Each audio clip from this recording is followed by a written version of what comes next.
Boxing King Media and Association with boxer Mr. Frank Warren. We'll get straight into it. Do you feel like this is probably one of the hardest fights that you've had to try and sell to the public from all the fights you've been involved in? No, I don't think Tyson Fury is a hard person to sell. He's the best, one of the biggest attractions in boxing, no doubt about that.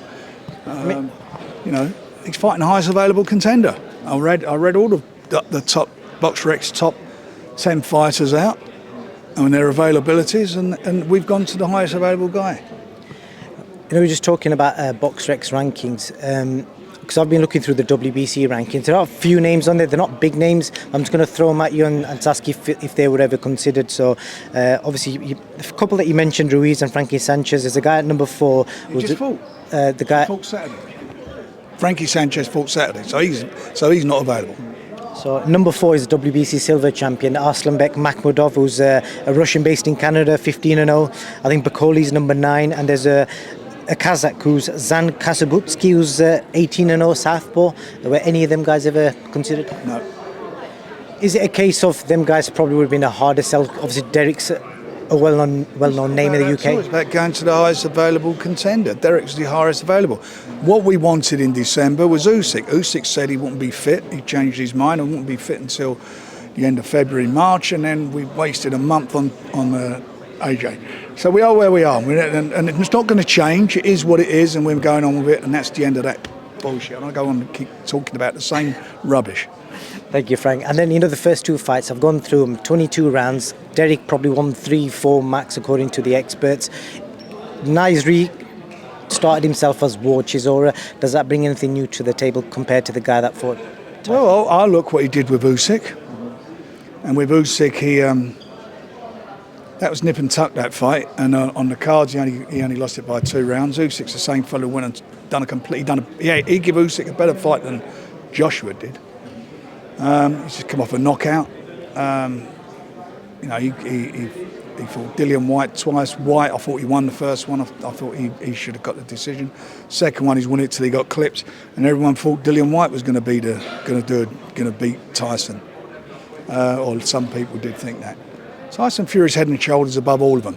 He's fighting Derek Chisora. Derek Chisora comes to fight, and that's the fight we've announced. That's what it is. All the other stuff you're talking about is totally irrelevant. Where are we going with that?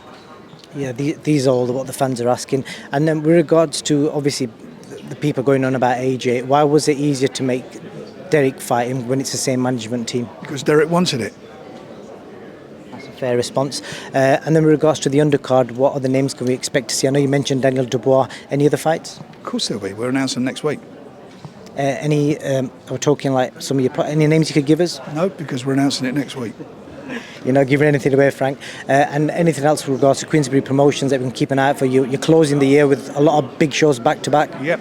We've got some good shows lined up, some good fights, and we're going to be quite busy in the next from November onwards. We've got, I think, a show nearly every week. I think in 1 week we've got 2 shows on. And just the tension between yourself and Derek, do you reckon, why seems to be so much negative from Derek towards you? Because you got him his world title shot years ago, you promoted most of his career, and from an outsider, it seems like you cared for him and you looked after him quite well. Well, I believe so, and with me, he got a lot of fights. He got him a world title fight. I got him the fight with David Hay, Lanius fight, all those fights for him. But the bottom line of it is, what he's saying here is not what he says when I bump into him. We're like I'm sitting outside a restaurant and he comes over and wants to talk and be matey. So what he said there, I don't know. To be quite honest, I don't even know what he was talking about. Well, that's the point I wanted to make. You stuck your neck out and went towards a different boxing association with regards to Luxembourg, made the David Hay fight, made him a load of money. So it's difficult to understand as an outsider why there seems to be so much negativity from him towards you. I've got no idea, but he didn't show it to me last night when he was talking to me on the phone. He didn't show it to me when I spoke to him about the fight, and he certainly didn't show it to me when I bumped into him outside a restaurant a couple of weeks ago. Interesting. Not at all. Came, sat down and had a cup of tea. Interesting. So who knows? Who cares? And let's get it right. I'm losing any sleep over that. You're getting him another big payday, so that's the most important thing. Delighted. He should be delighted. There's 2 world title fights he's got with me. Frank, I appreciate your time. Anything else you want to add before I let you go? No, that's all good, mate. Thank you. Thank you. Nice day.